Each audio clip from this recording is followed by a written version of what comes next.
perhatian lebih Presiden Prabowo Subianto terhadap isu korupsi begitu besar.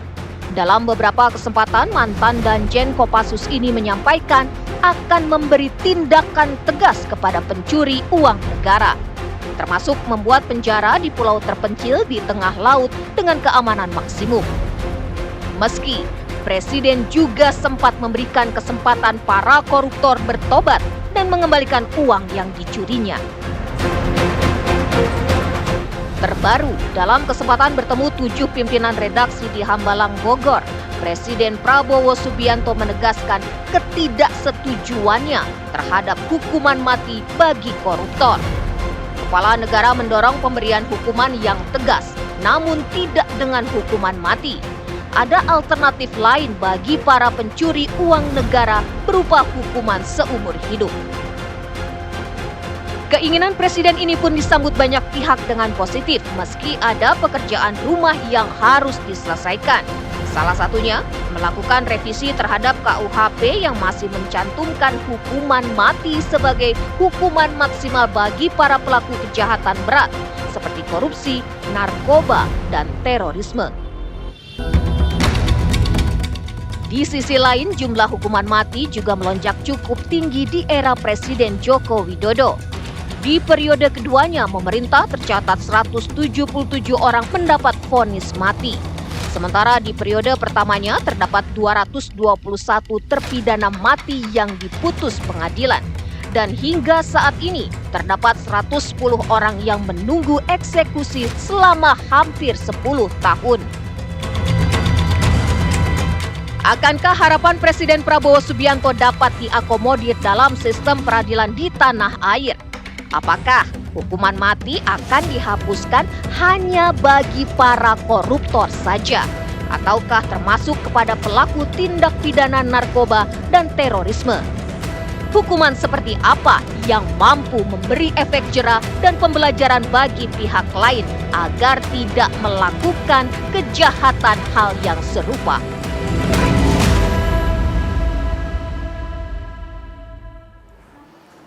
Ya, berbicara hukuman mati di Indonesia memang banyak yang pro tapi juga kemudian banyak yang kontra terkait dengan hal ini. Belum lagi kalau kita melihat data, sekali lagi kami sampaikan pemirsa, di sisi lain jumlah hukuman mati juga cukup melonjak pada saat era pemerintahan Presiden Joko Widodo, di mana periode keduanya memerintah total ada 177 orang yang mendapat vonis hukuman mati, sementara di periode pertamanya sekitar 221 terpidana mati yang diputus oleh pengadilan. Dan saat ini pun pemirsa ada 110 orang yang menunggu eksekusi selama hampir 10 tahun ini. Bagaimana kemudian tekad seorang Presiden Prabowo yang tak menginginkan hukuman mati bagi para koruptor di tanah air? Apa sebenarnya makna dari pernyataan Presiden Prabowo tersebut, dan juga hukuman seperti apa yang bisa memberikan efek jera bagi para koruptor, para pencuri uang negara tersebut? Kami akan membahasnya bersama dengan sejumlah narasumber. Kami sudah hadir bersama dengan saya di studio Apa Kabar Indonesia Malam, ada Mas Yudi Purnomo,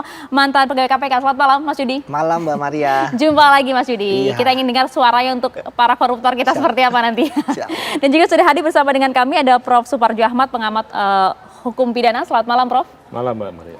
Dan pemirsa, sudah tersambung juga melalui sambungan Zoom ada Wakil Ketua Komisi 8, ada Pak Sugiat Santoso. Selamat malam Pak Sugiat. Assalamualaikum. Selamat malam, izin Komisi 13, Mbak. Komisi 13, ya. Terima kasih Bapak Wakil Ketua Komisi 13 Pak Sugiat Santoso. Selamat malam, Assalamualaikum. Waalaikumsalam, selamat malam para pemirsa TV One dimanapun berada. Ya, Pak Sugiat, langsung saja saya ingin mendengar ya, kalau di Senayan ya DPR seperti apa melihat tekad seorang Presiden Prabowo tersebut, Pak Sugiat? Yang pertama bahwa apa yang disampaikan oleh Bapak Prabowo Subianto terkait dengan bagaimana misalnya pelaku tindak pidana korupsi itu tidak harus diberi hukuman mati, semangatnya adalah mengevaluasi terkait dengan pemberantasan korupsi di negeri ini. Apakah dengan memberikan hukuman mati itu bisa menekan angka tindak pidana korupsi? Kalau kita lihat data riset dari beberapa negara yang juga melakukan proses hukuman mati ini, ternyata hanya China dan Iran saja yang mungkin bisa dianggap berhasil pelaksanaan hukuman mati dalam konteks penekanan tindak pidana korupsi. Oke. Beberapa negara yang juga menerapkan hukuman mati juga ternyata tidak ada korelasi signifikan terkait dengan tindak pidana korupsi ini apakah semakin turun atau bahkan tidak berpengaruh sama sekali. Itu yang pertama.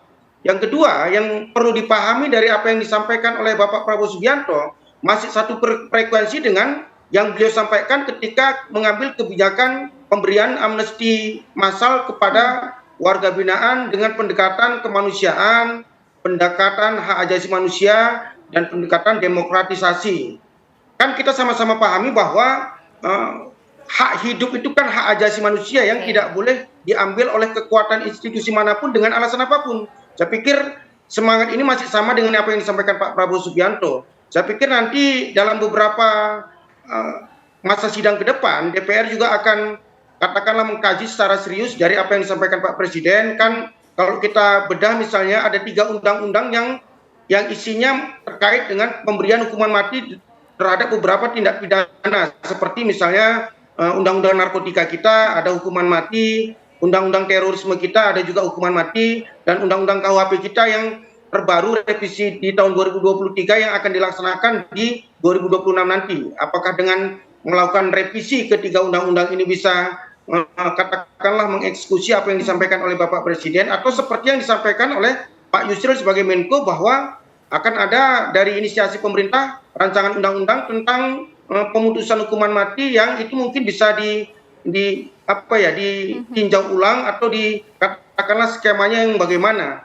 Sementara di KUHP yang terbaru juga kan masih ada peluang, misalnya bagi para warga binaan yang sudah divonis hukuman mati diberi waktu 10 tahun untuk katakanlah berkelakuan baik. Jika memang 10 tahun mereka berkelakuan baik, masih ada proses mereka tidak lagi divonis hukuman mati, tapi katakanlah tindak pidana seumur hidup. Saya pikir itu yang menjadi semangat Bapak Presiden kita ketika menyampaikan itu di kawan-kawan media. Oke, artinya menurut Anda sebenarnya hukuman mati tak memberikan efek jera begitu ya bagi para koruptor di tanah air? Ya kalau dari semangat yang disampaikan Pak Presiden, masih ada skema-skema lain dalam konteks pemberantasan tindak pidana korupsi ya. Masih ada beberapa skema yang bisa dijalankan, misalnya terkait dengan peningkatan kesejahteraan aparat kita, baik aparat PNS kita maupun aparat hukum kita. Yang kedua, misalnya terkait dengan kesejahteraan masyarakat Indonesia. Ini kan persoalan tindak pidana kejahatan ini kan tidak bisa kita lihat secara parsial bahwa si pelaku itu adalah seorang penjahat. Pasti ada sebuah situasi, sebuah katakanlah kondisi yang memaksa mereka atau katakanlah yang membuat mereka berpeluang melakukan itu. Saya pikir yang diharapkan oleh Bapak Presiden Prabowo adalah sebuah solusi sistemik, Mbak. Bukan hanya solusi parsial yang berdasarkan riset dan data yang kita dapat juga tidak memberikan signifikansi yang sangat tinggi terkait dengan pemberantasan korupsi tadi. Baik Pak Sugiyat, itu Mas Yudi, kalau menurut Anda seperti apa? Anda sepakat tidak sih bahwa hukuman mati sebenarnya tak memberikan efek jera, nggak ada datanya juga kok? Ya. Itu hanya keputusan sistemik saja? Ya karena memang belum pernah dilakukan. Sampai saat ini belum ada koruptor yang dijatuhi hukuman mati. Walaupun sudah ada di dalam peraturan perundang-undangan tindak pidana korupsi. Ya, dan itu pun limitatif, hanya yang kena pasal 2 ayat 1 terkait dengan kerugian keuangan negara, dan dibatasi lagi bahwa hukuman pidana mati baru bisa dikenakan ketika misalnya pelakunya itu melakukan Indonesia dalam keadaan bencana alam nasional, ya tingkatnya nasional gitu ya. Kemudian yang kedua krisis moneter, yang ketiga dalam keadaan perang, yang keempat pengulangan tindak pidana korupsi, dan sampai saat ini itu belum dijalankan. Jadi memang bagaimana kita bisa kemudian menganalisis bahwa ini efektif dan tidak efektif? Syaratnya berat sekali kayaknya untuk bisa masuk ke tahap itu ya. Berat sekali, makanya kenapa saya katakan bahwa walaupun sudah ada pidana mati di dalam Undang-Undang Tipikor, itu hanyalah macan kertas. Ya, hanya ada hukuman mati atau tidak. Tetapi kita akan lihat bagaimana sebenarnya, Mbak, fakta terhadap hukuman bagi para pelaku korupsi di Indonesia. Karena kan konteks hukuman mati adalah mereka yang melakukan, artinya penindakan ya. Bagi saya penindakan merupakan pencegahan, kampanye pencegahan yang paling efektif dalam pemberantasan korupsi. Tapi realitasnya bayangkan, Mbak, data ICW di tahun 2023 aja ya, hukuman rata-rata pelaku korupsi yang ada di Indonesia saat itu hanya 3 tahun 4 bulan. Dan kita pernah ya terhenyak dalam hukumannya Harvey Muiz misalnya, hanya sekitar 6,5 tahun untuk kerugian keuangan negara sekitar 271 triliun gitu. Jadi ya menurut saya banyak hal yang menurut saya sangat penting untuk digarisbawahi. Mengapa ada pidana penjara seumur hidup pernah ya dilakukan, tapi sampai saat ini sudah lama sekali tidak ada para pelaku korupsi yang dikenakan hukuman seumur hidup. Dan kita tahu bahwa kemarin Kejaksaan merilis mereka mentang-mentang tersangka para hakim itu bagaimana sudah mulai berubah ya dari pola hukuman yang ringan ya bahkan bebas ya bagi para pelaku korupsi ketika dari para hakim itu berubah menjadi onslah atau lepas. Ini kan sangat menarik ya, bahwa sebenarnya hukuman mati itu kan walaupun ada dalam aturan itu tetap dia tidak lepas dari pertama penegak hukum yang menangani, penyidik, kemudian penuntutnya, jaksanya ya, kemudian hakimnya, apakah kemudian berani.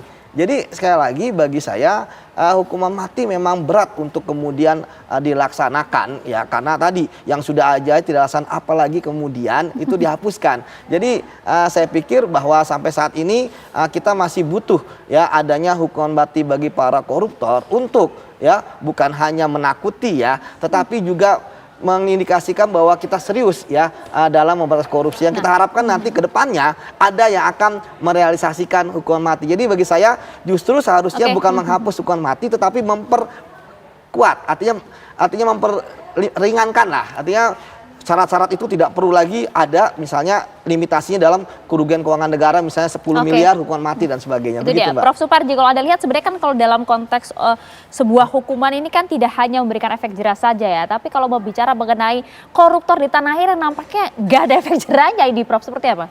Ya, pertama tentunya sangat diapresiasi ya.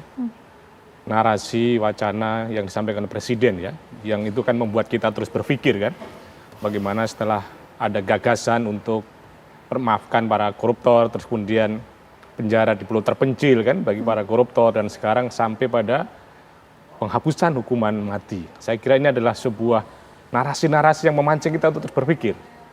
Namun yang kedua adalah kaitannya dengan soal gagasan menghapuskan itu. Sebetulnya kita berangkat dari asumsi yang mana? Kan kita bicara fakta, masalah dan solusi kan gitu. Bahwa faktanya adalah korupsi masih sangat banyak sekali di Indonesia. Masalahnya adalah bahwa kemudian belum mampu diberantas kan gitu. Apakah kemudian solusinya dengan menghapuskan hukuman mati? Saya kira itu adalah sebuah solusi yang saya kira tidak linear dengan upaya untuk kemudian memberantas korupsi tadi itu. Jadi untuk itu menurut saya apa yang ada dalam KUHP sudah sangat-sangat tepat gitu ya. Di mana menempatkan hukuman mati secara selektif gitu ya.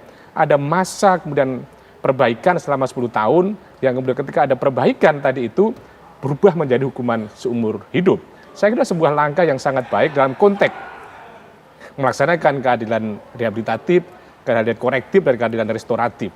Seandainya kemudian hukuman mati ya, itu kemudian dihapuskan, tentunya kita bertanya-tanya, apakah kemudian akan begitu hilang korupsi di Indonesia? Tentunya justru akan menjadi pertanyaan besar adalah ada hukuman mati saja, korupsi masih banyak di Indonesia.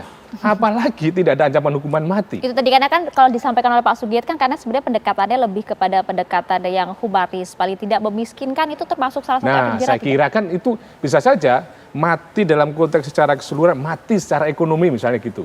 Mungkin itu akan sebagai salah satu cara yang untuk mengatasi masalah itu, tetapi sekali lagi dengan asumsi bahwa ketika korupsi masih banyak di Indonesia, yang kemudian kita menghapuskan masalah hukuman mati Indonesia, maka akan menimbulkan pertanyaan. Orang menjadi tidak akan takut lagi korupsi. Maka dalam konteks pendekatan mencegah, tadi Mas Budi mengatakan untuk nakut-nakuti, patut untuk dicantumkan dalam sebuah undang-undang. Tinggal pelaksanaannya adalah secara selektif, hati-hati, tidak salah vonis, dan betul-betul memang berdampak secara signifikan bagi perbaikan hukum di Indonesia. Berbicara mengenai pelaksanaan hukuman mati bagi para koruptor, tadi disampaikan juga Prof sampaikan, Mas Yudi juga sampaikan, ini karena pelaksanaannya yang nampaknya banyak celah hukum yang dimanfaatkan gitu ya, oleh para hakim yang juga sebenarnya melek hukum gitu ya. Kita juga lihat kasus terakhir gitu ya, ada hakim yang kemudian menerima gratifikasi dalam kasus korupsi. Pak Sugiat, DPR harus berbicara juga mengenai hal ini. Sesaat lagi kami akan kembali untuk Anda di Apa Kabar Indonesia Malam.